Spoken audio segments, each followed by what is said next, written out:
Bine ați venit la studiul numărul 11, Viața împreună cu Hristos. Ne bucurăm tare mult că și săptămâna aceasta Bunul Dumnezeu a făcut posibil să fim astăzi împreună, în mod deosebit cu fratele Iohan Macaveiu. Bine ai venit, Iohan! Bine v-am găsit încă o dată. Ne bucurăm tare mult că Și eu mă bucur. suntem împreună.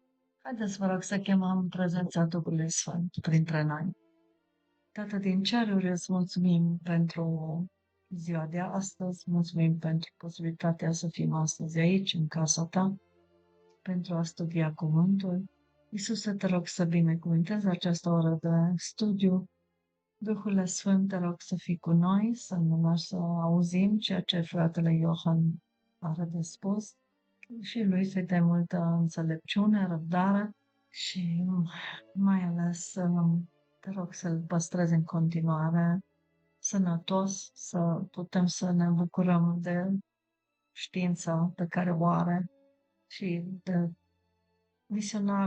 mesajele pe care ni le aduce de fiecare dată de la tine. Fie Iisuse lăudat, te lăudăm până în veșnicie, așteptăm să vii cu drag. Mulțumim pentru tot ceea ce faci pentru noi și casele noastre. În numele Tău te-am rugat. Amin. Amin. Da, Iohan, ai cuvântul. Mă bucur din toată inima că ne putem întâlni într-o nouă ocazie cu un nou studiu. Încet, încet ne apropiem de sfârșitul trimestrului, de sfârșitul acestor cicluri de studii, dar parcă fiecare studiu este tot mai interesant și cu tot mai multe aplicații practice. Studiul de astăzi, înainte de a ne apuca de studiul de astăzi, de dezbătut acest studiu, aș dori să vă salut pe cei prezenți, pe cei care sunteți ne urmăriți prin mass media. Vă salut cu Filipeni, capitolul 3, versetul 10, versetul consacrat al acestui trimestru. Și să-L cunosc pe El și puterea învierii Lui și părtășia suferințelor Lui și să mă fac asemenea cu moartea Lui. Am dorit ca și studiul de astăzi, mai ales că este viața împreună cu Hristos, să ne-l aducă în prim planul atenției noastre pe Domnul Hristos.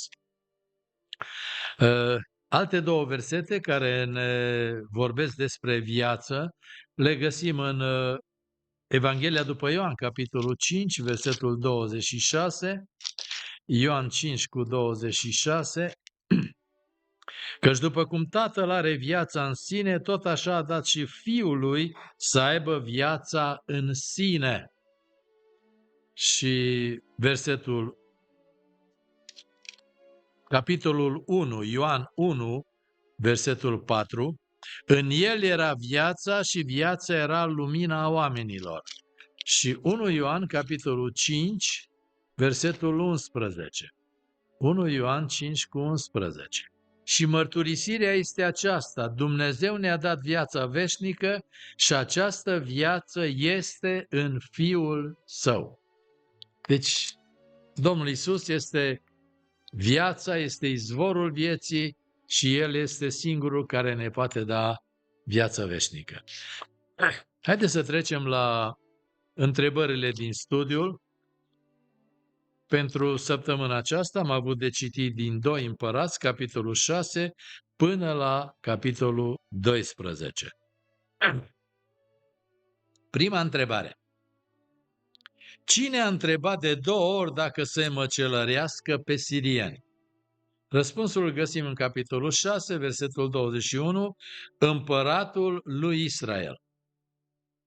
Sirienii orbiți de la rugăciunea lui Elisei, care au venit să-l prindă și să-l ducă în Siria, orbiți de rugăciunea lui Elisei și de Duhul lui Dumnezeu, Elisei îi conduce până în mijlocul Samariei, până în mijlocul capitalei. Și acolo când îi vede împăratul Israel această oștire atât de mare, spune: să-i măcelărești, părinte, să nu-i măcelărești.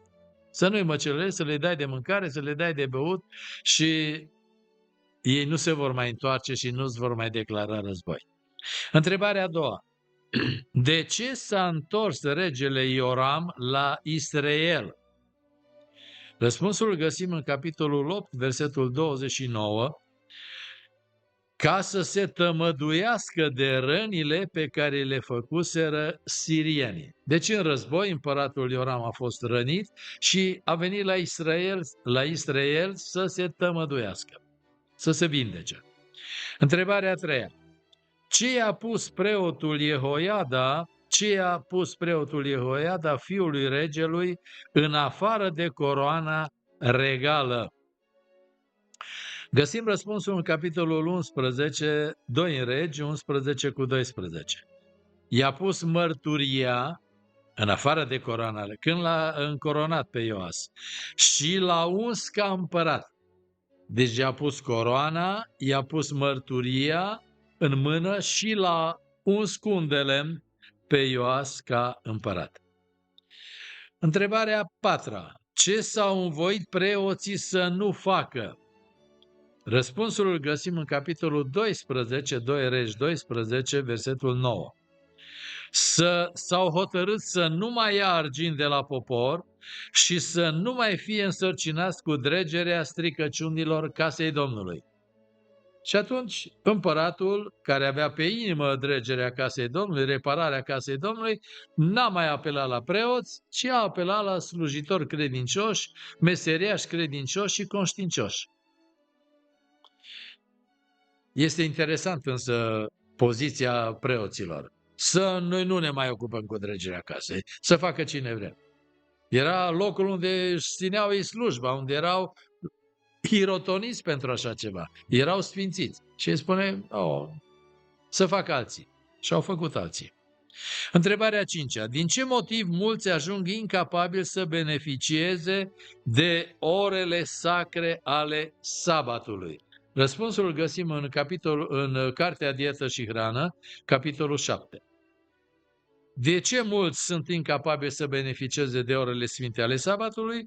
Din cauza mâncatului în exces în sabat. Este răspunsul de la pagina 108, paragraful 6. Aici toți greșim, așteptăm să vină sabatul și, bineînțeles, sabatul să aducă și 3-4 feluri, 5 feluri de mâncare. Și atunci, mâncând din fiecare, mâncăm în exces. La serviciile divine, când trebuie să fim liniștiți și să fim concentrați, stomacul lucrează, cere energie de la creier să-și termine treaba, să înceapă digestia și atunci poate să ni se predice de la amvon toate tainele lui Dumnezeu, că noi nu mai suntem receptivi la ceea ce se predică, la ceea ce se petrece în casa Domnului. Repet încă o dată, din cauza mâncatului în exces.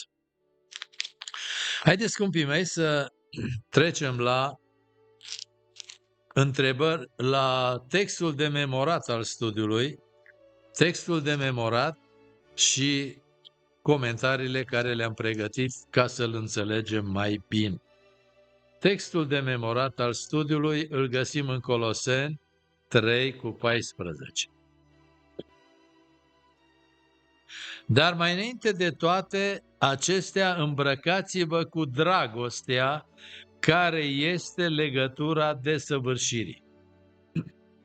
Unde este legătura între textul de memorat și titlul studiului? Viața împreună cu Hristos.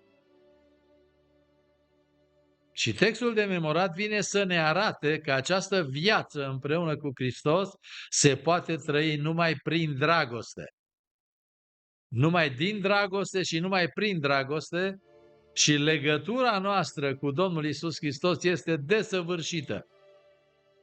Și această dragoste nu trebuie să se manifeste numai față de Domnul Hristos, să ne iubim, ci să ne iubim unii pe alții așa cum ne-a iubit El. Adică să o manifestăm și nu numai pe verticală, ci și pe orizontală.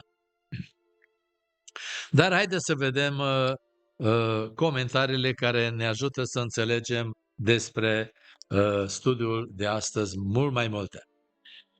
Spiritul profetic, am împărțit și astăzi, avem 4 comentarii și le-am împărțit cele care se leagă împreună între ele.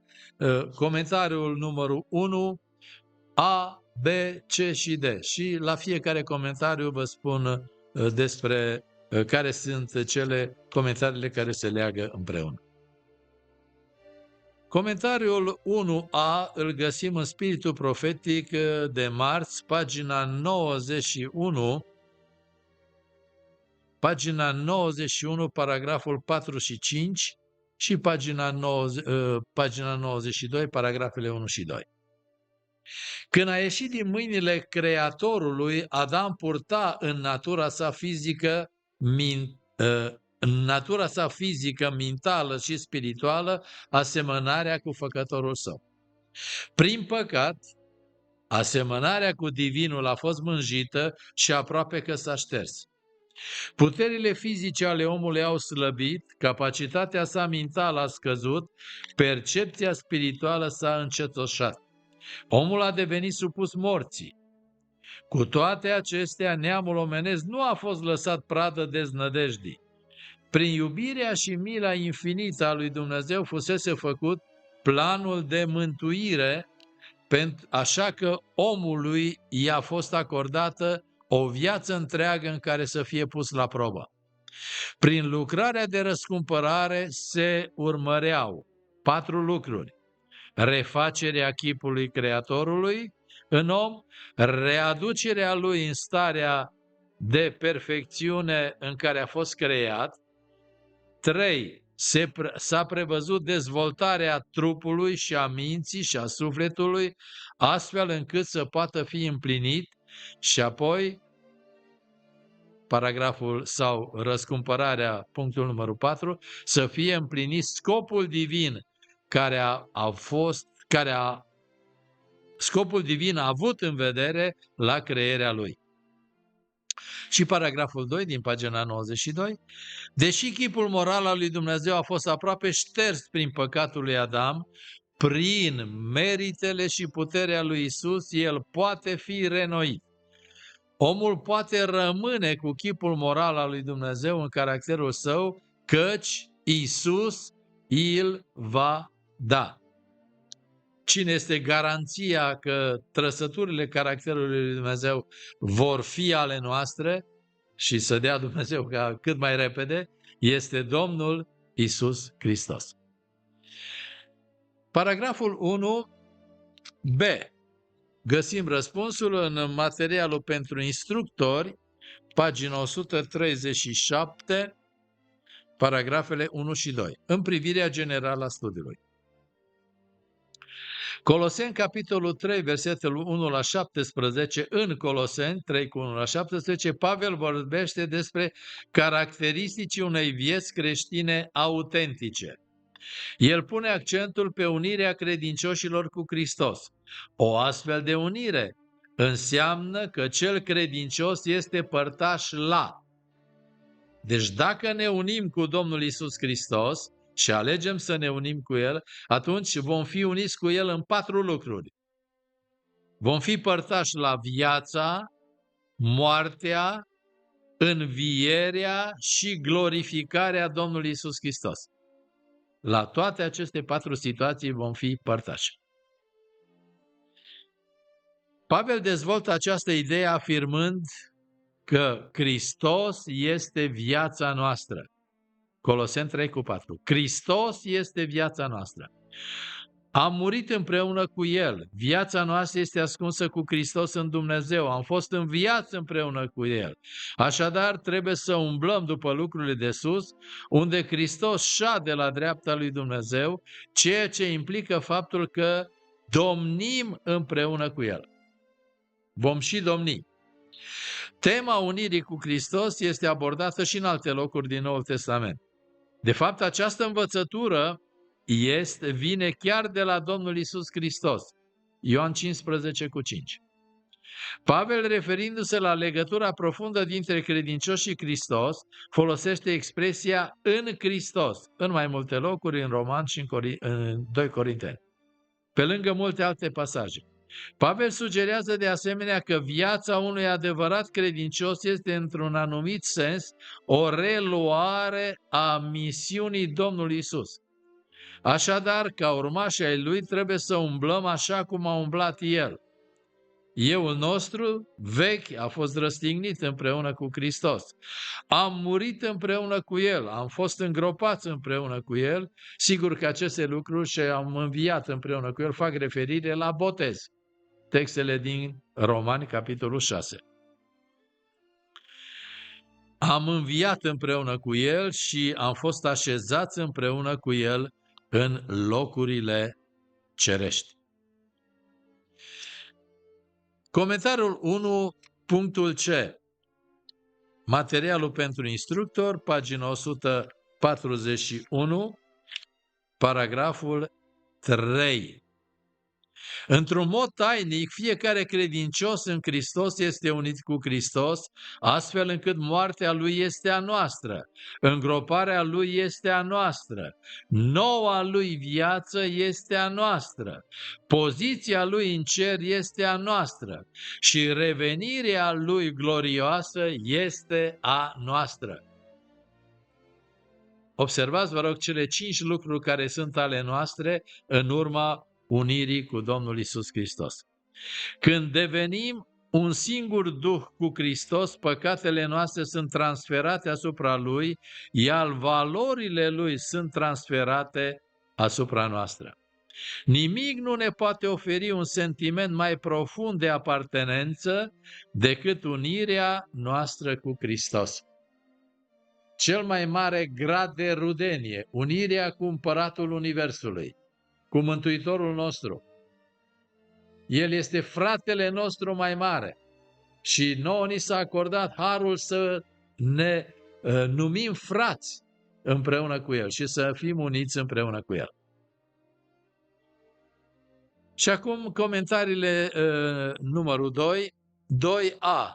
Găsim răspunsul în lecțiunea de marți, pagina 133, lecțiunea de marți, pagina 133, paragraful 5.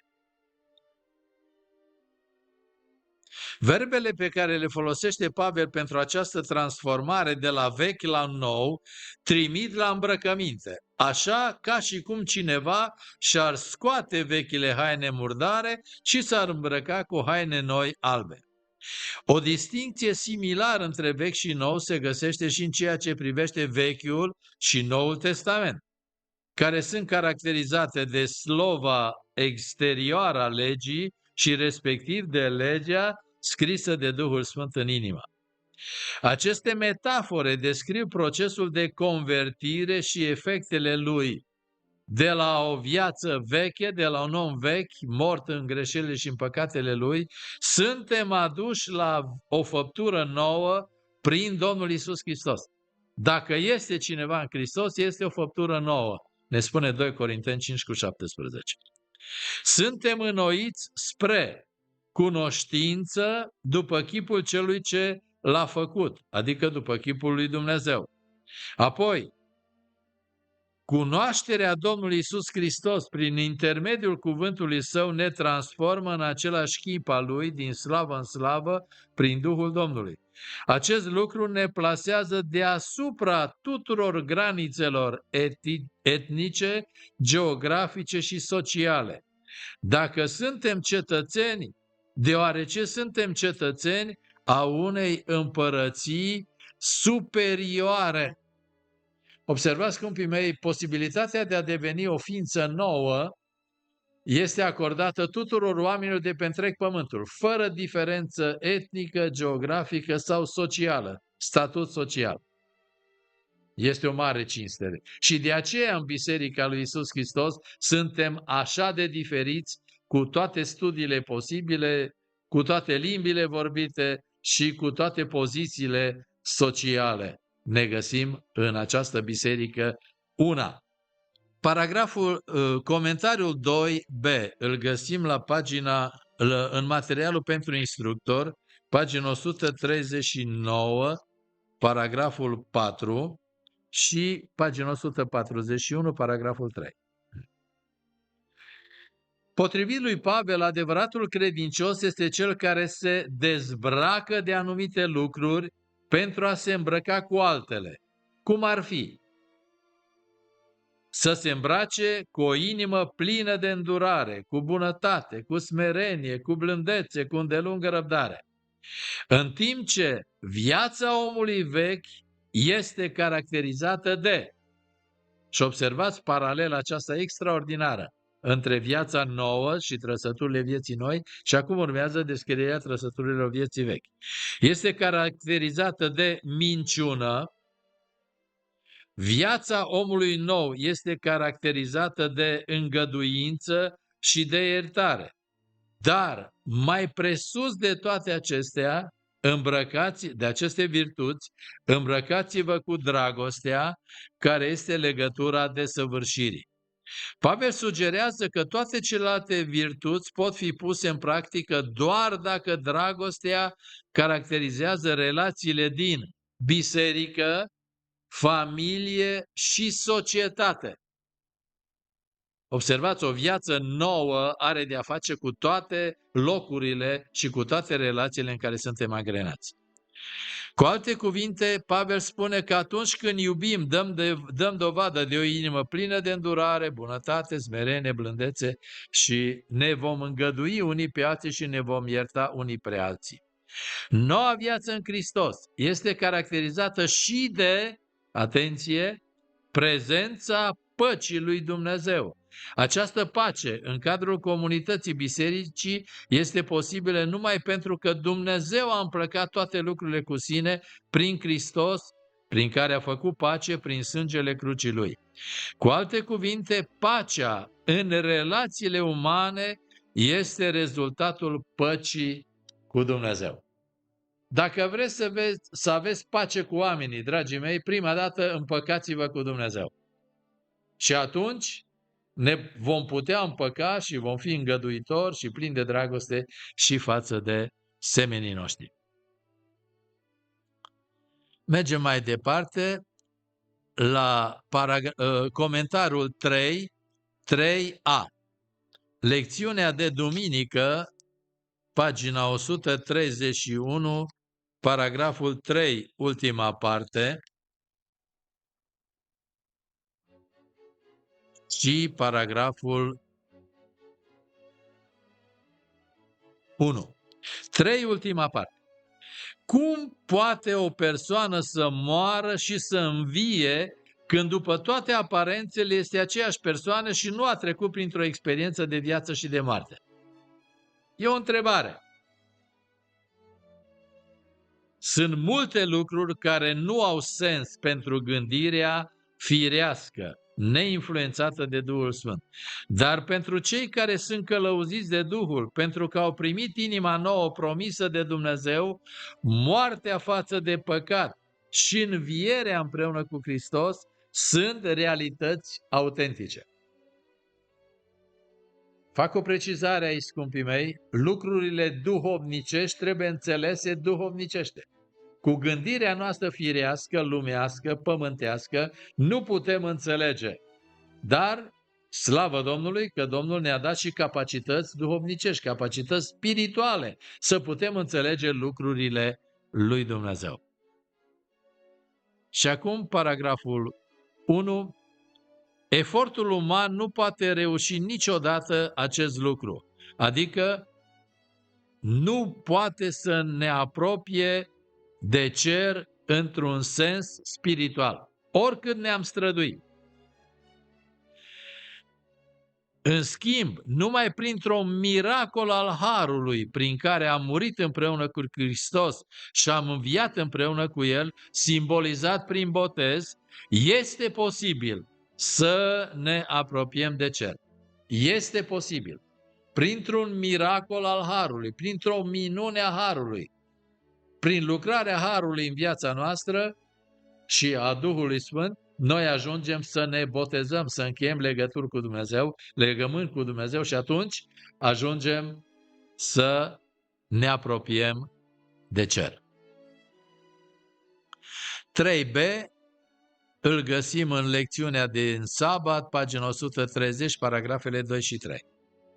Pavel ne atrage atenția asupra multor principii practice din viața reală care provin din cer și pot fi înțelese numai de cei ce au înviat împreună cu Hristos. Sfaturile lui Pavel sunt principii foarte practice care ne vor îmbunătăți toate relațiile, nu doar pe cele existente în cadrul bisericii. Domnul Iisus Hristos a zis, iubiți pe vrășmașii voștri, binecuvântați pe cei ce vă blastemă, faceți bine celor ce vă urăsc, ca să fiți fii ai Tatălui Ceresc, a Tatălui vostru care este în ceruri, căci El face să răsară soarele Său și peste cei răi și peste cei buni și dă ploaie peste cei drepți și peste cei nedrepți. Matei 5 cu 44 și 45.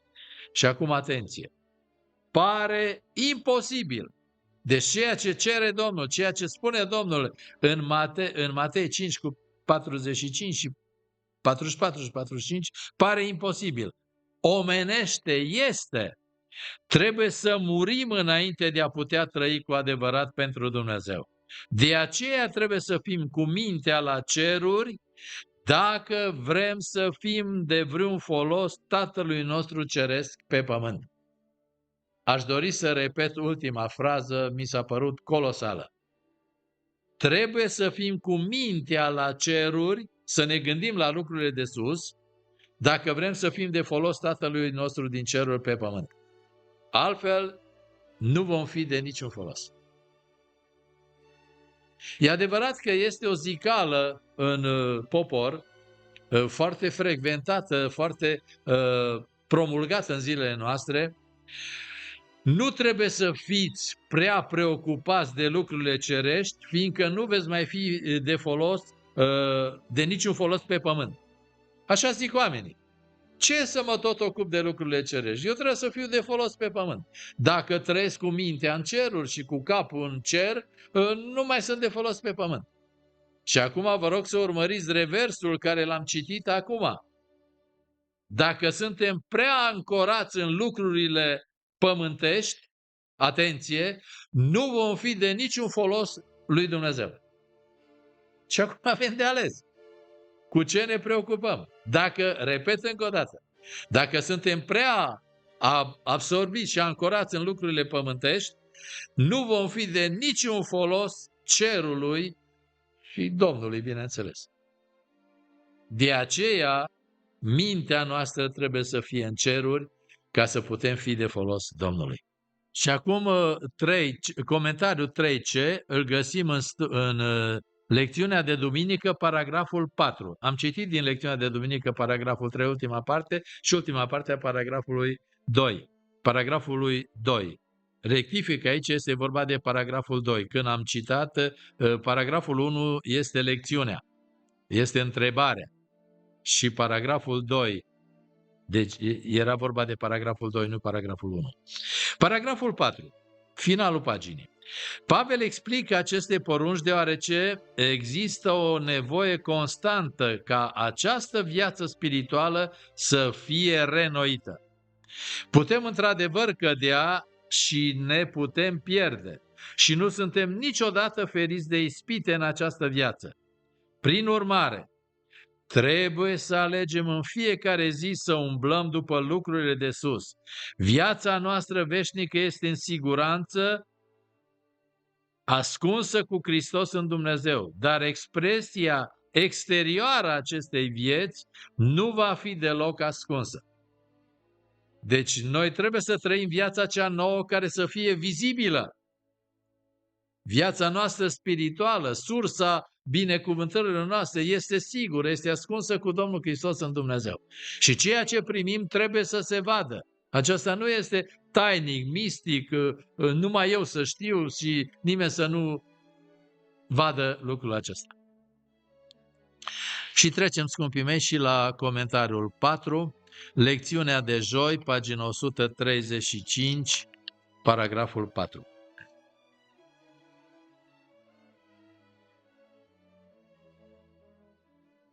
Vorbim aici despre cântările duhovnicești sau, în rezumat, rolul muzicii în închinare. Rolul muzicii. Cântările duhovnicești pot fi un termen general din Noul Testament. pentru orice imn de laudă legat de viața spirituală sau de viața bisericii. Cuvintele cântărilor sunt mijloace de transmitere a adevărului și de îndrumare pentru trăirea noii vieți creștine. Multe din marile imnuri ale ultimelor secole transmit mesaje înălțătoare, puternice, de speranță și întărire, atât de necesare într-o lume care ne trage foarte ușor în jos. Influența muzicii este puternică. De exemplu, interpretarea lui David la harfă avea un efect liniștitor asupra regelui Saul. Dar când David a devenit rival, mânia și resentimentele lui Saul au luat amploare. S-a demonstrat clinic, și acum atenție la citatul acesta, s-a demonstrat clinic că muzica clasică liniștită reduce anxietatea, optimizează funcția creierului, sporește relaxarea, ajută la gestionarea durerii și favorizează socializarea. Mai repet încă o dată, chiar dacă mulți nu înțeleg sau nu înțelegem toată muzica clasică, atenție la beneficiile ei.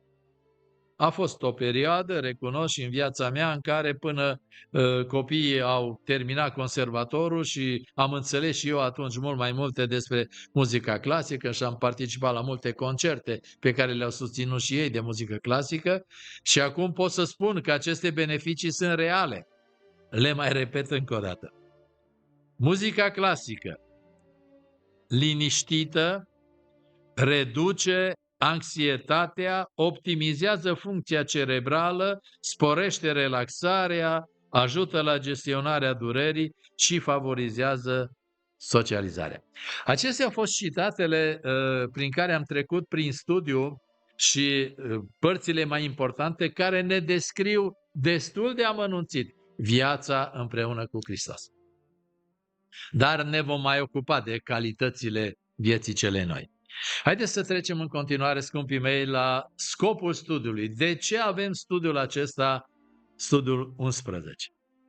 Și studiul de astăzi l-am împărțit în 3 scopuri. 1. Să ne prezinte necesitatea înnoirii noastre pentru a fi de folos lui Dumnezeu și cauzei sale pe pământ. Până nu devenim oameni noi, făpturi noi, nu suntem de folos lucrării lui Dumnezeu.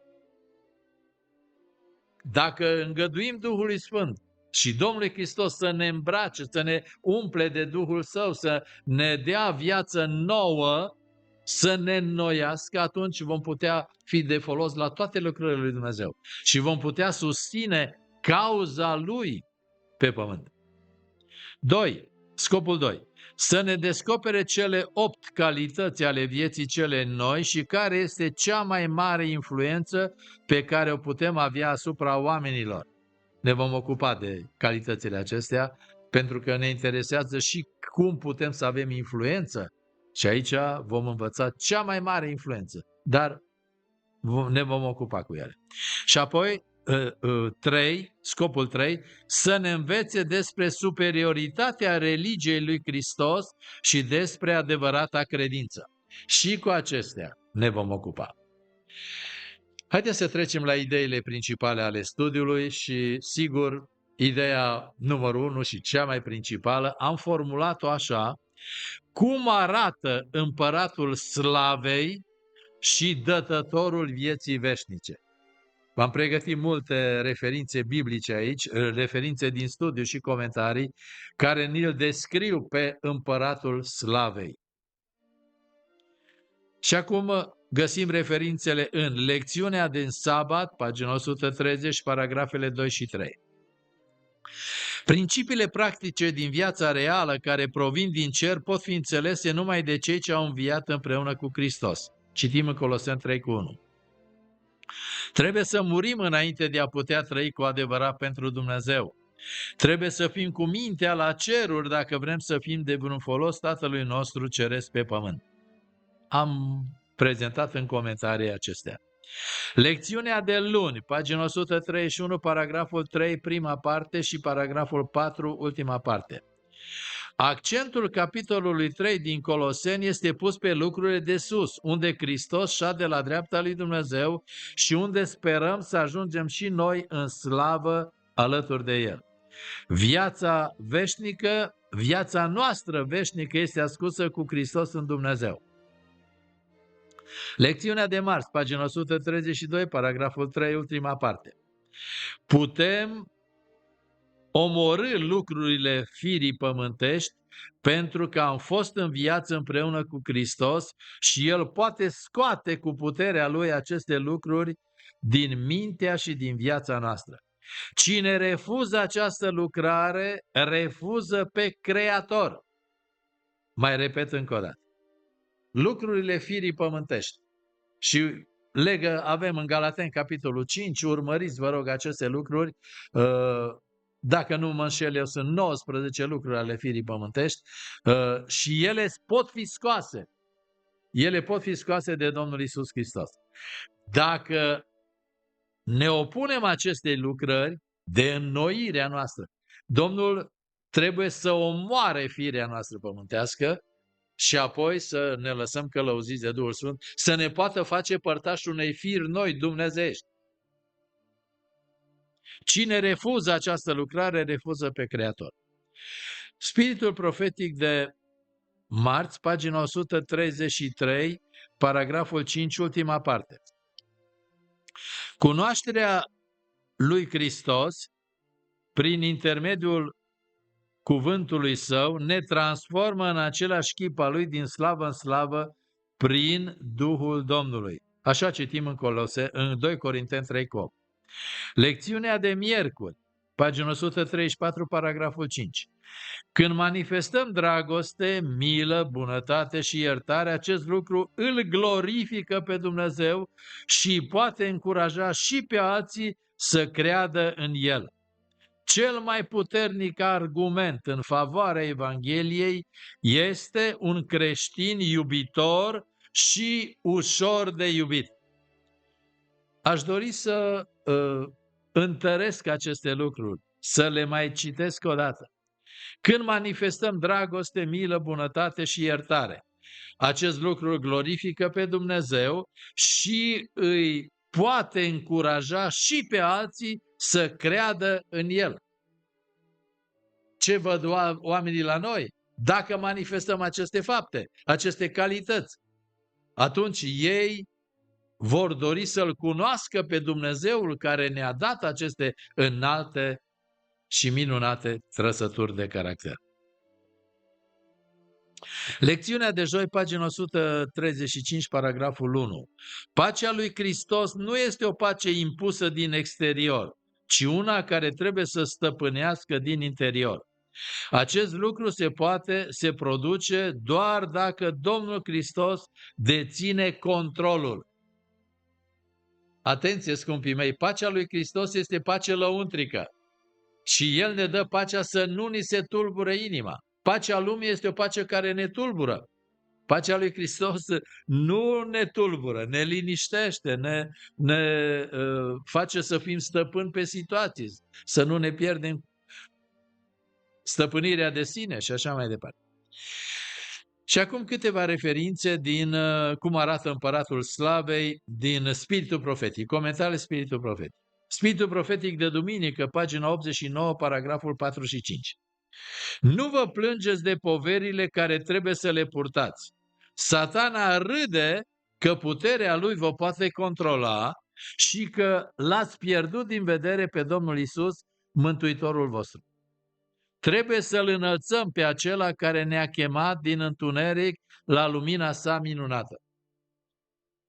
Ce facem când ne tot plângem de toate poverile și asta și ce viață grea și cealaltă și pe unde mă duc numai de greu și numai despre ele vorbim?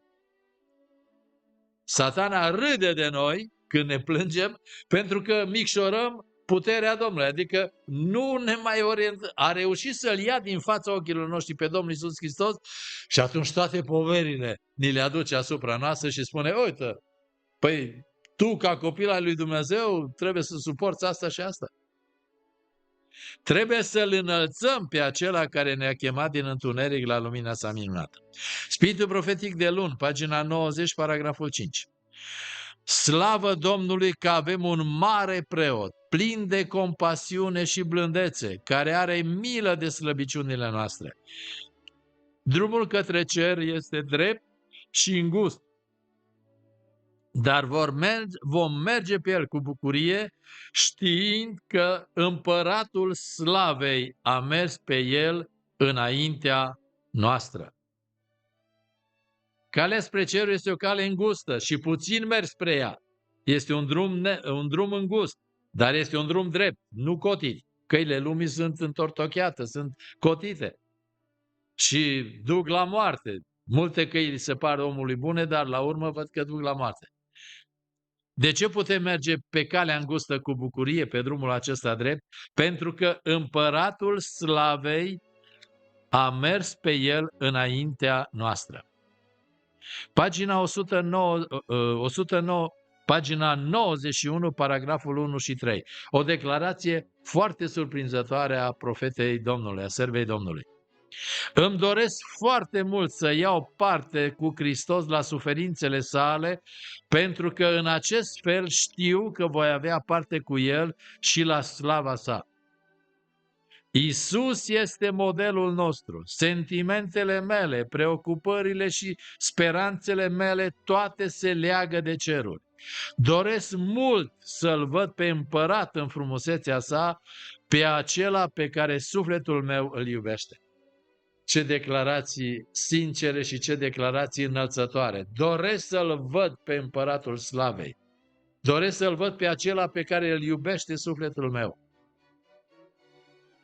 De-ar da Bunul Dumnezeu să ne umple și pe noi toți de această dragoste. Spiritul profetic de marți, pagina 92, paragraful 3. Domnul Iisus Hristos este autorul ființei noastre și de asemenea este autorul răscumpărării noastre. Iar toți cei care vor intra în împărăția lui Dumnezeu vor dezvolta un caracter care este copia caracterului lui Dumnezeu. Autorul ființei noastre, El ne-a făcut, și autorul răscumpărării noastre. El a murit și a dat viața pentru răscumpărarea noastră. Spiritul profetic de joi, pagina 95, paragraful 2. Dacă vom privi la Iisus, autorul și desăvârșitorul credinței noastre, vom surprinde lumina înfățișării sale, vom reflecta chipul său și vom crește până la înălțimea deplină a staturii de bărbați și femei în Iisus Hristos. Așa cum citim în Filipeni, în Efeseni 4:13. Mai repet încă o dată. Dacă vom privi la Domnul Iisus Hristos zilnic, El care este autorul și desăvârșitorul credinței noastre, atunci vom vedea lumina feței sale, lumina care strălucește pe fața sa. Ce vom mai vedea? Lumina aceasta o vom reflecta pentru alții sau față de alții. Vom deveni reflectoare ale luminii Domnului Iisus Hristos. Și ce se va întâmpla? Dacă vom reflecta această lumină către alții, vom asista la o creștere, la o maturizare de bărbați și femei, la statura plinătății lui Hristos. Dar haideți să citim, l-am citat și Efeseni 4:3, 4:13. Mi l-am notat aici și ne întregește tabloul acesta al Domnului Iisus Hristos. Efeseni 4:13. Până vom ajunge toți la unirea credinței și a cunoștinței Fiului lui Dumnezeu, la starea de om mare, la înălțimea staturii plinătății lui Hristos. Statură de om matur, om bărbat și femeie în Hristos, și la statura plinătății lui Hristos. Sunt niște idealuri extraordinare pe care studiul de astăzi ni le pune în față. Și viața împreună cu Hristos ne face ca aceste idealuri, aceste ținte să devină realitate. Trecem la a doua idee a studiului și așa cum am anunțat și în scopul studiului, ne vom ocupa cu care sunt cele 8 calități ale vieții cele noi. 8 calități ale vieții cele noi. Lecțiunea de miercuri, pagina 134, paragrafele 3, 4 și 5 vorbesc despre aceste calități. Să-mi îngăduiți să vi le citesc. Cele 8 calități, încep cu paragraful 4. Cele 8 calități menționate de Pavel, îndurare, bunătate, smerenie, blândețe, îndelungă răbdare, îngăduință, iertare și mai presus de toate iubire sau dragoste, toate aceste calități, 8 sunt la număr, și ele în același timp sunt și roade ale Duhului Sfânt, pot izvorî doar dintr-o inimă unită cu Hristos, deoarece descriu caracterul său și modul în care El s-a purtat cu noi. Suntem chemați să iertăm pe alții, cum ne-a iertat Hristos. Dragostea este legătura desăvârșirii, pentru că dragostea Lui față de noi ne leagă de El și ne face capabili să iubim cu adevărat și pe alții. Paragraful 3. Asemenea, poporul Israel, chemat de Dumnezeu să fie poporul său deosebit și să reflecte caracterul său, credincioșii Domnului Hristos din Noul Testament sunt aleși ai lui Dumnezeu. Dar, atenție, nu toți trăiesc conform acestei chemări. Lucru afirmat și de Domnul Hristos. Mulți sunt chemați, dar puțini sunt aleși. Scrie în Matei 22 cu 14. Referirea lui Pavel la cei aleși are un înțeles similar. În plus, tot ca poporul Israel, credincioșii sunt iubiți de Dumnezeu și sfințiți. Acest privilegiu este însoțit de o responsabilitate importantă, ca să vestiți puterile minunate a celui ce va chema din întuneric la lumina sa minunată. Și le vestim acestea prin felul în care trăim. Ce chemare extraordinară să fim aleși ai lui Dumnezeu, oameni din casa lui Dumnezeu, oameni ai lui Dumnezeu din zilele noastre. Așa cum Israel a fost pentru multe sute de ani poporul ales al lui Dumnezeu. Un popor deosebit pus deoparte. Noi, în Noul Testament, suntem aleși ai lui Dumnezeu. Dar pentru că suntem puși deoparte, nu înseamnă că și trăim mulți această chemare. Și de aceea Domnul spune, mulți sunt chemați, dar puțini vor fi aleși. La pagina 139, materialul pentru instructor, paragrafele 3 și 4. Cei care caută lucrurile de sus și își îndreaptă gândul spre ele sunt cei care au fost înnoiți spiritual, fapt simbolizat de omul cel nou, care, în Coloseni 3:10, sunt descriși ca aleși ai lui Dumnezeu și prea iubiți. Coloseni 3:12. Potrivit lui Pavel, adevăratul credincios este cel care se dezbracă de anumite lucruri pentru a se îmbrăca cu altele, pentru a se, cum ar fi, de exemplu, o inimă plină de îndurare, cu bunătate, smerenie, blândețe și îndelungă răbdare. Am citit comentariul acesta, este comentariul 2b. La pagina 140 aflăm aici mai ales paragraful 3. Paragraful 1 și 2 este în comentariul 2b.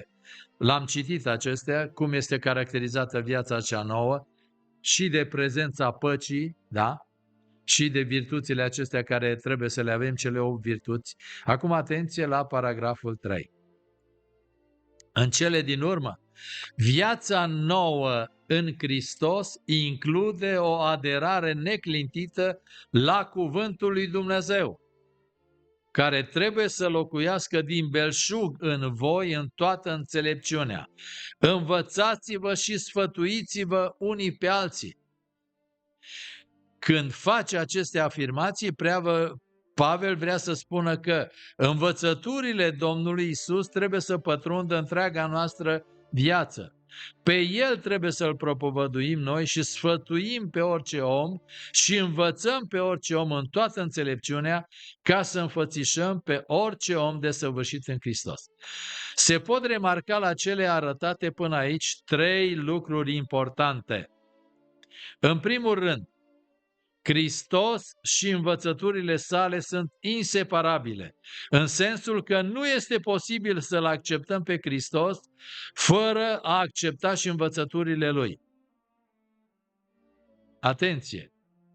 Paralela din Coloseni 3:16 și Coloseni 1:28, despre aceste 2 versete este vorba, ne arată că trebuie să-L primim pe Domnul Iisus Hristos și toate învățăturile sale. În al doilea rând, scopul proclamării este înfățișarea oricărui om desăvârșit în Hristos. Eu nu pot să ajung desăvârșit în Hristos dacă primesc numai anumite părți din Cuvântul lui Dumnezeu. Cele ce îmi plac sau cele ce mă laudă. Cuvântul lui Dumnezeu are și părți care demonstrare și eu am nevoie de demonstrare. Are și părți care să-mi arate defectele de caracter. Și eu trebuie să le primesc. Să primesc tot cuvântul lui Dumnezeu dacă vreau să fiu desăvârșit. În al treilea rând, cei care au dovedit o pocăință autentică sunt implicați în misiune. Sunt implicați în misiune. Adică ei dau mai departe ceea ce s-a întâmplat cu ei. Experiența noirii lor, experiența transformării lor o transmit mai departe. Și mulțumim lui Dumnezeu că sunt și oameni astăzi, tot mai mulți, care vor să fie integrați, vor să facă parte din misiunea lucrării lui Dumnezeu pe acest pământ.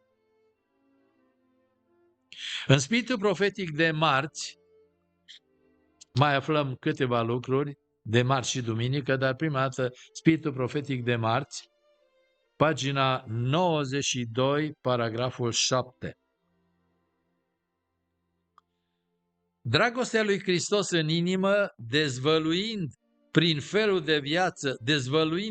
de viață puterea sa minunată, aceasta este cea mai mare minune care poate fi înfăptuită înaintea unei lumi decăzute și plină de conflicte. Care este cea mai mare minune care se vede astăzi? Nu sunt manifestările spiritiste, nu sunt prorociile prorocilor mincinoși și Hristoșilor mincinoși, nu sunt vindecările extrasenzoriale. Nu. Cea mai mare minune care poate fi înfăptuită înaintea unei lumi decăzute și pline de conflicte este dragostea lui Hristos dezvăluită în inimă. Să încercăm să facem această minune nu prin puterea noastră, ci în numele Domnului Hristos, căci noi suntem ai Lui și îi slujim. Să ne îmbrăcăm cu Hristos, iar puterea făcătoare de minune a Harului Său va fi atât de clar descoperită în transformarea caracterului nostru, încât lumea va fi convinsă că Dumnezeu l-a trimis pe Fiul Său în lume pentru a-i face pe oameni ca îngerii în caracter și în viață. Sunt lucruri deosebit de valoroase acestea. Spiritul profetic de comentariu de duminică, Spiritul profetic de duminică, pagina 90, paragrafele 2, 3 și 4. Omul care îl iubește pe Dumnezeu se ridică deasupra ceții îndoielii. Pe omul acela nu-l mai poate încețoșa Satana. Oare chiar așa? Oare? Cu atâta oare? Omul care îl iubește pe Dumnezeu se ridică deasupra ceții îndoielii. El câștigă o experiență luminoasă, largă, profundă și vie și devine blând asemenea lui Hristos. Sufletul său este predat lui Dumnezeu, ascuns cu Hristos în Dumnezeu. Cultivă o inimă bună și caldă și plină de compasiune și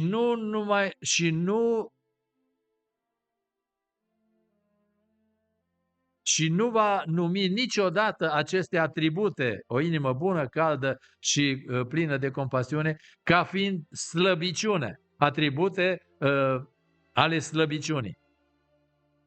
Căci ele sunt atributele lui Hristos și acum, atenție, fii atent ce influență exerciți. Fă-o să fie atât de curată și plăcută încât să nu-ți fie niciodată rușine că o vezi reprodusă în alții. Mă opresc puțin, scumpii mei. În fiecare zi, nu știu dacă v-am spus sau dacă nu vă spun acum, în fiecare zi influențăm 10 oameni. În fiecare zi. Pe unii cu faptele noastre, pe unii cu cuvintele noastre, pe unii cu gesturile noastre, pe unii cu comportamentul nostru, influențăm 10 oameni. Fii atent să nu-ți fie niciodată rușine de modul în care ai influențat pe alții. După cum râul este format din picături de apă, tot așa și viața este făcută din lucruri mici. Viața este un râu liniștit, limpede și plăcut, sau este un râu tulbure care aruncă mereu numai mocirlă și murdărie. În această viață te poți supune sub disciplina Duhului Sfânt. Prin sfințirea Duhului vei crește astfel din ce în ce mai mult în asemănarea cu Hristos. Sau te poți împotrivi lucrării Duhului și atunci râul vieții tale să fie tulbure, plin de mocirlă și de murdărie. Noi alegem, dragii mei, noi alegem cum să fie viața noastră. Trecem la cea de-a treia idee a studiului, și anume religia lui Hristos și adevărata credință. Citim despre aceste lucruri în lecțiunea în Spiritul Profetic, comentariile Spiritul Profetic pentru început, studiul de joi, pagina 94, paragrafele 3, 4, de fapt toată pagina aceasta. Paragraful de studiul de joi, paragrafele 3, 4, 5 și 6. Religia Bibliei nu este o haină pe care să o dezbraci, pe care să o îmbraci și să o dezbraci, după cum vrei. Ea este o putere care pătrunde totul, care ne face să fim răbdători, niște urmași ai lui Hristos, jertfitori de sine, făcând ce a făcut El, umblând cum a umblat El. Dacă nu ai fi întâlnit pe nimeni care să aibă nevoie de simpatia ta, de cuvintele tale, de înțelegere și bunătate, dacă nu ai fi întâlnit pe nimeni, atunci ai fi fără vină înaintea lui Dumnezeu, pentru că nu ai reușit să pui la lucru acest dar prețios. Însă, fiecare urmaș al lui Hristos va găsi o ocazie de a arăta bunătate și iubire creștină, făcând astfel va dovedi că are religia lui Hristos. În ce constă religia lui Hristos? Nu este o haină pe care să o îmbraci și să o dezbrați, ci să o arăți în lume prin fapte de bunătate și iubire. Această religie ne învață să avem răbdare și îndelungă răbdare când suntem în situații în care avem parte de un tratament aspru și nedrept. Nu întoarceți rău pentru rău, nici o cară pentru o cară, dimpotrivă binecuvântați, căci la aceasta ați fost chemați să moșteniți binecuvântarea. 1 Petru, capitolul 3, versetul 9. Când a fost insultat, Hristos nu a răspuns prin insultă. 1 Petru 2 cu 23. Religia lui aduce un spirit blând și liniștit. Avem nevoie continuu de răbdare, de blândețe, de renunțare la sine, de jertfire de sine, în trăirea religiei Bibliei. Și trecem și pe pagina 95. Însă, Când cuvântul lui Dumnezeu este făcut să fie un principiu viu în viața noastră, orice lucru cu care avem de a face, fiecare cuvânt și fiecare faptă măruntă vor descoperi că suntem supuși lui Iisus Hristos. Dacă este primit în inimă, cuvântul lui Dumnezeu ne va goli sufletul de îngânfare și independență. Viața noastră va fi o putere spre bine, pentru că Duhul Sfânt umple mintea noastră cu lucrurile lui Dumnezeu. Prin noi înșine nu putem nici să dobândim, nici să trăim religia lui Hristos, pentru că inima noastră este nespus de înșelătoare și de deznădăjduit de rea. Și noi avem nevoie să fim curățați de păcat, să fie izgonit păcatul din inima noastră. Ieremia 17:9. Domnul Iisus Hristos ne asigură că harul lui este de ajuns și are puterea de transformare. Harul meu este de ajuns în slăbiciunile tale. Și noi putem să trăim o viață nouă. Dacă privim la Hristos, atunci chipul său se va zugrăvi în viața noastră și vom fi fericiți. Dacă vom privi la Hristos, vom surprinde lumina înfățișării sale, vom reflecta chipul său și vom crește până la înălțimea deplină a staturii de bărbați și femei în Hristos. Religia noastră va fi atrăgătoare pentru că vom avea parfumul plăcut al neprihănirii lui Hristos. Vom fi fericiți pentru că hrana și apa vieții noastre spirituale vor fi neprihănirea, pacea și bucuria. Observați, scumpii mei, lucruri deosebit de frumoase. Religia Domnului Iisus Hristos este o religie superioară tuturor religiilor de pe pământul acesta.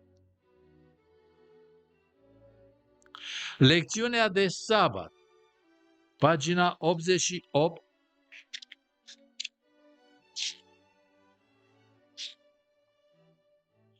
Toată pagina, am să prezint doar un rezumat numai, vorbește despre adevărata credință. În ce constă adevărata credință? Trebuie să ne ridicăm la un nivel mai înalt în ce privește credința. Avem prea puțină credință. Adevărata credință constă în a face exact ce a poruncit Dumnezeu, nu lucruri pe care El nu le-a poruncit. Dreptatea, adevărul și mila sunt rodul credinței.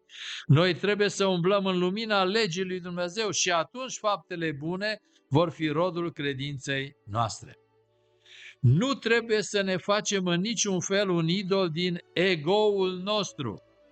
Domnul va duce mai departe această lucrare pe care a început-o în noi, dacă îi vom permite să ia controlul vieții noastre pe deplin.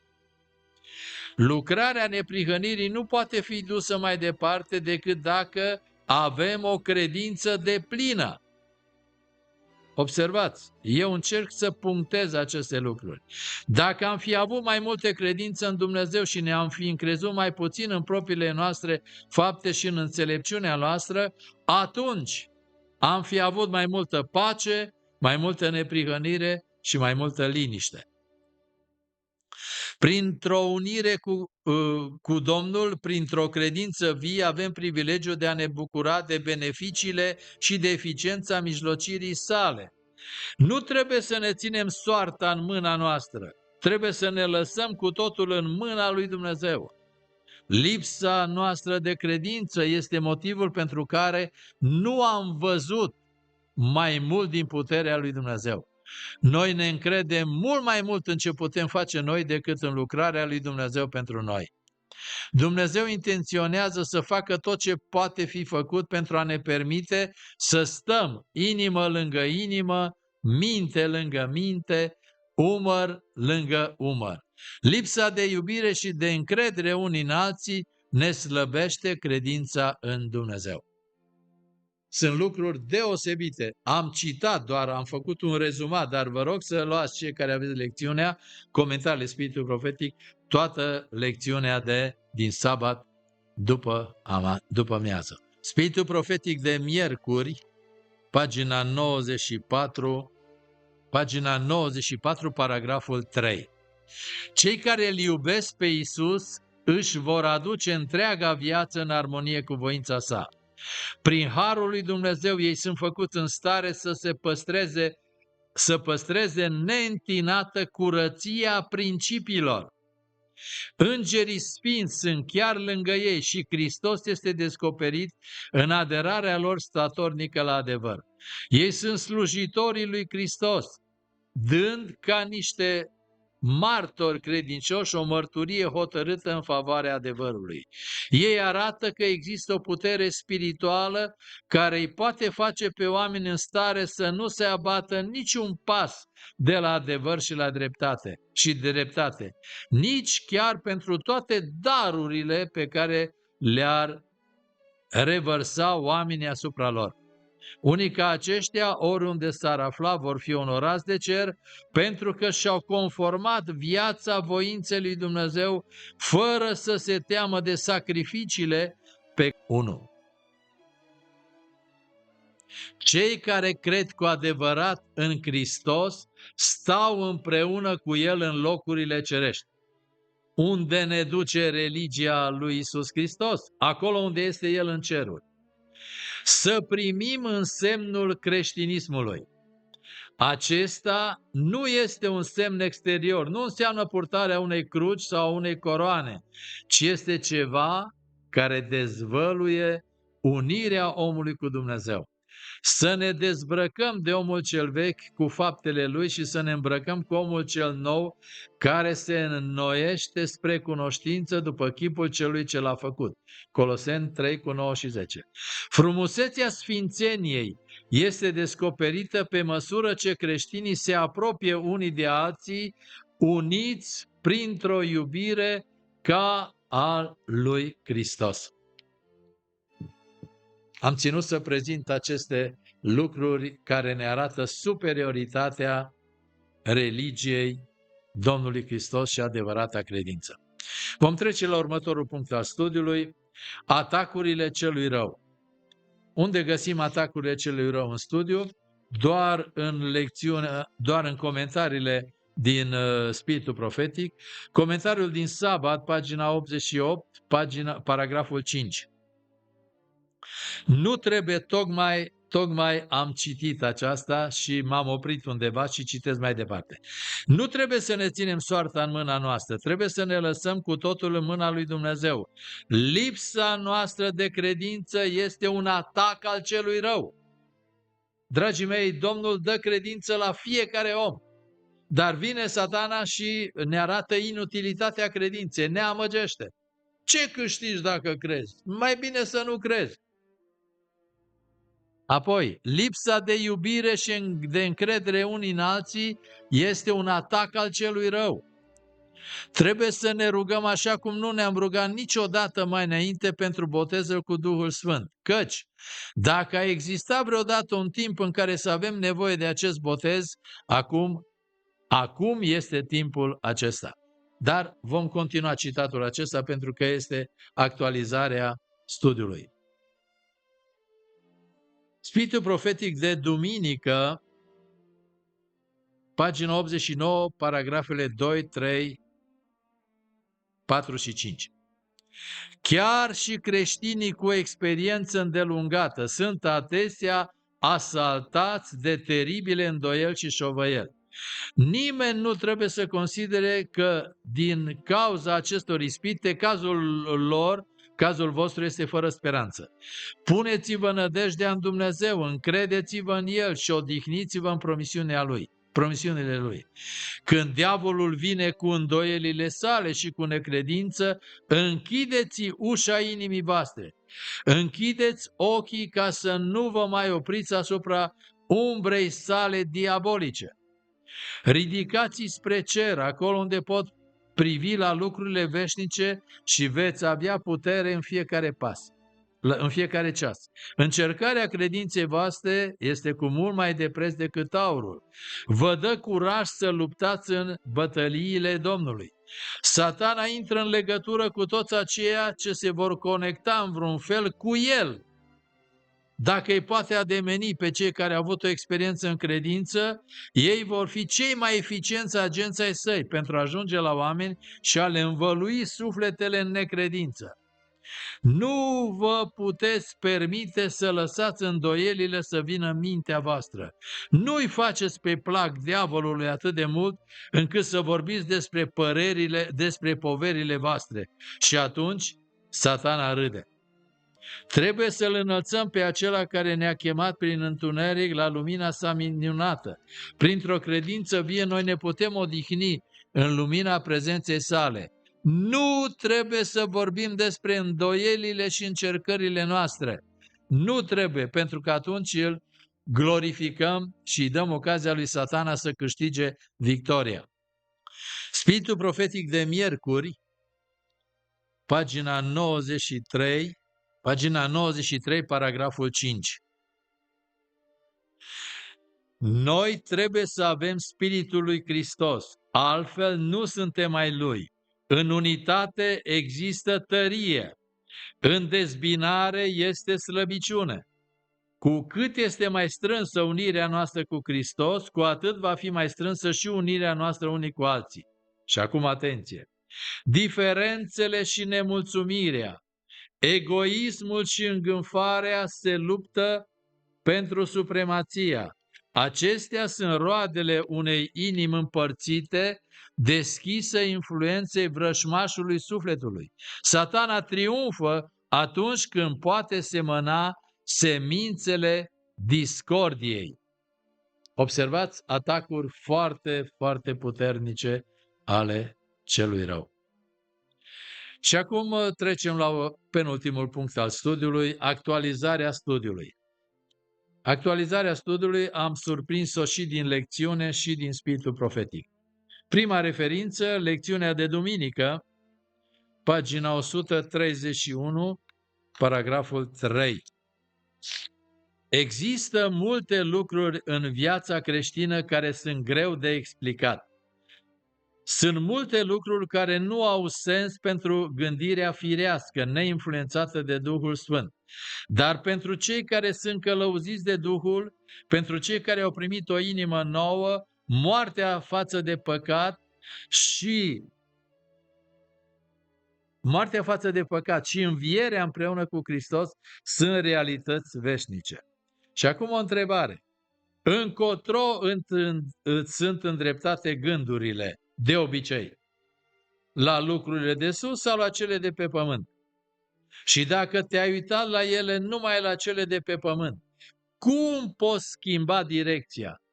Mai este încă ușa deschisă spre ceruri. Mai avem un Mântuitor plin de milă care ne așteaptă să ne întoarcem la El și un Dumnezeu gata să ne ierte. Să folosim această ocazie. Apoi, spiritul profetic de duminică, spiritul profetic de duminică, paragraful 3. Spiritul profetic de joi, unde am arătat citatul acesta deosebit de valoros al muzicii. Ce face muzica și care este rolul muzicii în închinare? Deci, lecțiunea de joi, pagina 135, paragrafele 3 și 4. Nu-l mai citesc, dar vă rog să îl actualizați și să vă analizați bine ce muzică vă place și ce muzică cântăm în biserică. Atenție la citatul acesta al muzicii și importanța muzicii. Spiritul profetic, materialul pentru instructor, pagina 137, paragraful 4. În vechile ziduri romane, mortarul pare la fel de tare ca pietrele, iar întregul este ca o singură bucată. trebuie să-l spulberi în atom ca să poți dărâma zidul. Așa este și cu adevăratul credincios. El se sprijină pe Domnul său până când crește în el, până când devine una cu el printr-o unire vie, astfel încât cu greu mai poți spune unde se termină temelia și unde începe zidirea. Acest credincios devine totul în Hristos. Sunt gânduri deosebit de valoroase. Și aici ni se spune de adevăratul credincios. Se sprijină numai pe Domnul. Punctul lui de sprijin este Domnul și nu oamenii sau băncile. Material pentru instructor, pagina 141, paragraful 5. Afirmația că Hristos este viața noastră este fără îndoială una dintre cele mai remarcabile declarații din Biblie.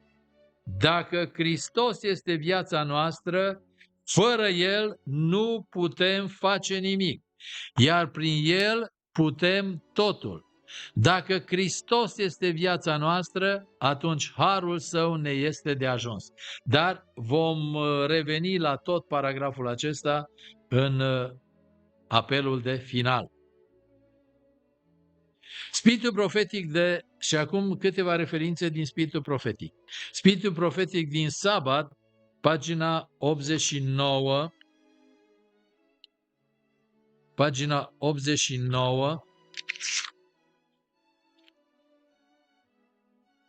paragraful 1, ultima parte. Trebuie să ne rugăm pentru botezul cu Duhul Sfânt cum nu ne-am rugat niciodată mai înainte. Dacă a existat vreodată vreun timp în care să avem nevoie de acest botez cu Duhul Sfânt, acum este acel timp. Nu există nimic despre care Domnul să nu ne fi spus mai des că ne va da decât Duhul Sfânt și nimic prin care numele Său să fie mai glorificat decât prin acest dar, adică prin revărsarea Duhului Sfânt.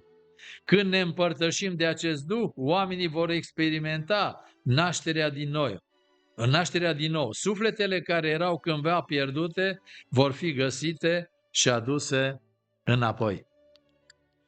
Spiritul profetic de luni, pagina 91, și sunt niște declarații deosebit de frumoase ale servei Domnului. Am amintit câteva din ele, ce își dorea ea foarte mult și acum să vedem în ce constă actualizarea. Deci, Spiritul profetic de luni, pagina 91, paragrafele 1, 2 și 3.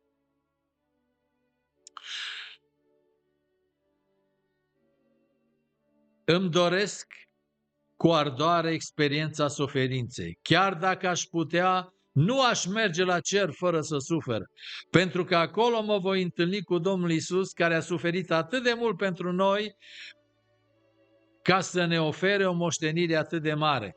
Și mă voi întâlni cu martirii care și-au dat viața pentru adevăr și pentru Hristos. Nu vreau să ajung la cer fără suferințe. Vreau să ajung desăvârșită prin suferințe, așa cum a fost făcut Domnul meu. Și noi fugim de suferințe când ne țin picioarele. Și facem tot posibilul să scăpăm de ele. Și serva Domnului spune, eu nu vreau să nu am parte de suferințe. Și face ea niște exclamații aici. Sufletul meu strigă după Dumnezeul cel viu. Ființa mea tânjește după El. O, cât îmi doresc să reflect perfect chipul Său minunat. O, cât îmi doresc să fiu pe deplin consacrată Lui. Și acum vă rog să vă țineți bine pe scaune. O, cât de greu moare euul. Cât de mult își dorește ea să fie asemenea Domnului, dar constată că euul nostru moare foarte greu. Și mai are o afirmație în paragraful 3. Perdeaua a fost dată la o parte, am văzut răsplata bogată pregătită pentru sfinți, am gustat din bucuriile lumii viitoare, deci a avut vedenile lumii viitoare și lumea aceasta nu mi s-a mai părut deloc frumoasă. Sentimentele mele și preocupările și speranțele mele toate se leagă de cerul. Doresc foarte mult să-l văd pe împărat în frumusețea sa, pe acela pe care îl iubește sufletul meu.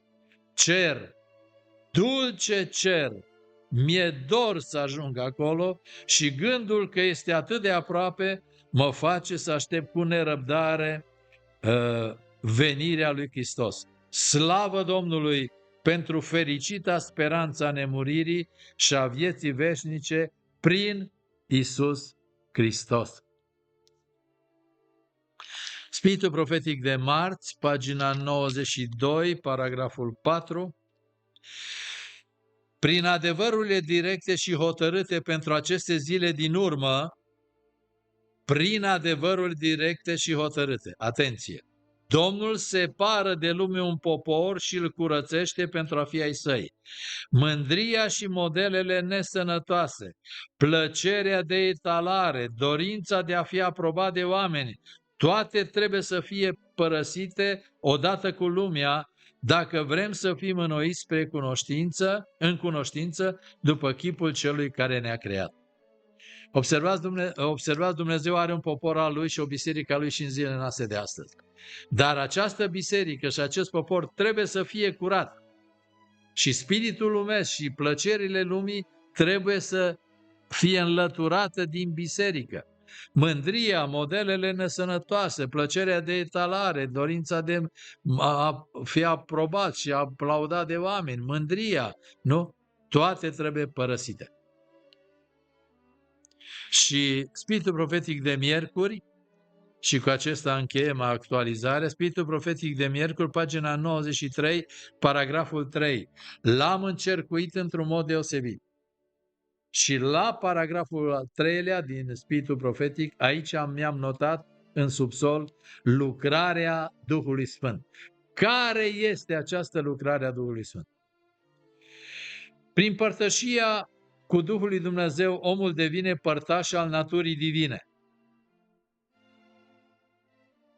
Hristos îi aduce pe urmașii săi într-o legătură vie cu sine și cu Tatăl. Prin lucrarea Duhului Sfânt asupra minții omenești, omul este făcut desăvârșit în Hristos. Unitatea cu Hristos stabilește o legătură a unității unul cu celălalt. Această unitate este cea mai convingătoare dovadă pentru lume a maiestății și a virtuții lui Hristos, precum și a puterii sale de a îndepărta păcatele. Observați, scumpii mei, legătura pe care o avem unul cu altul, legătura de iubire și de jertfire unii cu alții, este cea mai puternică convingătoare, dovada cea mai convingătoare a maiestății Domnului Iisus Hristos. Aceasta este lucrarea Duhului Sfânt. Și acum, cu ajutorul Domnului, am ajuns la finalul studiului și o să rugăm pe sora Mihaela să ne citească lecțiunea de vineri, pagina 136. Când Spiritul lui Dumnezeu stăpânește mintea și inima, sufletul convertit izbucnește într-o cântare nouă, fiindcă își dă seama că s-a împlinit în viața sa făgăduința lui Dumnezeu, că fără de legea sa a fost iertată și că păcatul său a fost acoperit. El manifestă pocăința față de Dumnezeu pentru călcarea legii divine și credința față de Hristos care a murit pentru îndreptățirea omului. Dar, deși au ajuns la această experiență, nu înseamnă că de aici încolo creștinii trebuie să-și încrucișeze brațele, mulțumiți cu ceea ce s-a făcut pentru ei. Cel care s-a hotărât să intre în împărăția spirituală își va da seama că toate puterile și patimile unei naturi nerenăscute, susținute de puterile împărăției întunericului, stau împotriva lui. Zilnic, el trebuie să-și reînnoiască consacrarea, zilnic să ducă bătălia cu răul. Obiceiurile vechi, inclinațiile moștenite către rău, se vor lupta să stăpânească și în privința acestora el trebuie mereu să fie vigilent, luptându-se prin puterea lui Hristos să reușească. Puterea unei vieți superioare, mai curate și mai nobile, este lucrul de care avem cea mai mare nevoie. Lumea ne ocupă prea mult gândirea, în timp ce împărăția cerurilor prea puțin. În eforturile lui de a atinge idealul lui Dumnezeu pentru el, creștinul nu are niciun motiv să dispere. Desăvârșirea morală și spirituală, prin harul și puterea lui Hristos, este promisă tuturor. Isus este izvorul de putere, fântână de viață. Ellen G. White, Faptele Apostolilor. Mulțumim, aș sublinia de aici cea mai mare nevoie este de care are nevoie lumea și noi, este puterea unei vieți superioare. Și un citat, de 2 ori am intrat în citatul acesta, în apelul acesta de final, dar acum îl citim tot. Material pentru instructor, pagina 140 și 41. Afirmația că Hristos e viața noastră, Coloseni 3:4, este fără îndoială una dintre cele mai remarcabile declarații din Biblie. Dacă Hristos este viața noastră, fără El nu putem face nimic, iar prin El putem totul, la învierea și glorificarea Lui. Pentru a accentua această realitate, apostolul folosește constant expresia împreună cu Hristos. De 7 ori. De 7 ori. În epistola către Coloseni. Prin urmare, am murit, am fost îngropați, am înviat, am fost aduși la viață și suntem ascunși împreună cu Hristos, astfel încât ne vom arăta împreună cu El în slavă.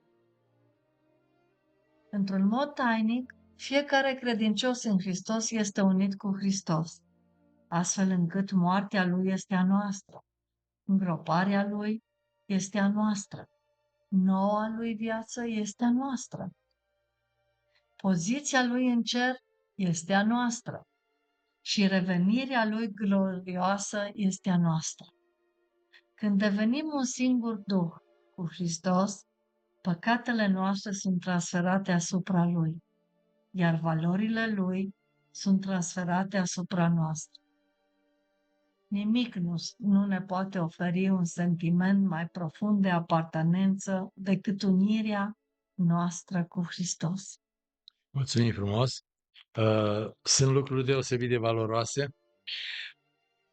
Un apel biblic, Deuteronom, capitolul 32, versetele 45 la 47.